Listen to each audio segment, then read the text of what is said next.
most dynamic tectonic areas. It is part of the Circum-Pacific Ring of Fire, which is a region of active volcanism and frequent seismic activity.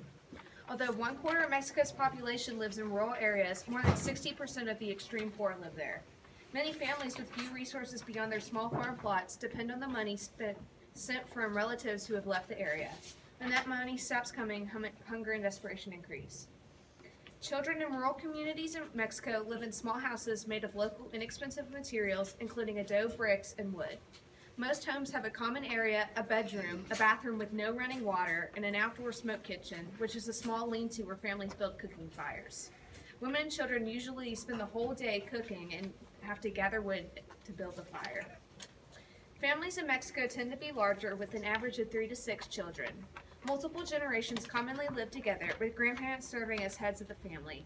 Few communities rely on agriculture as their main source of income because individual plots of land are too small to support families. However, droughts and heavy rains still greatly affect a community's food supply and finances. Health clinics are usually far away, and families often must rely on often unsafe buses for transportation.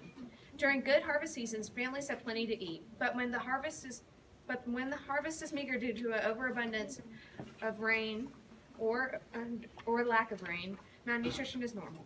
Even with good harvest, food typically runs out before the next harvest, and parents struggle to meet their children's nutritional needs year-round.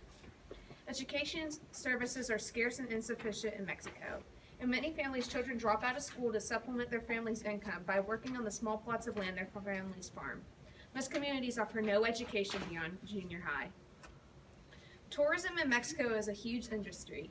Mexico is among the most visited countries in the world, ranked 6th. Mexico has a significant number of heritage sites, including ancient ruins, colonial cities, and natural reserves. The nation's temperate climate and unique culture are attractive to tourists. The majority of tourists come to Mexico from the United States and Canada.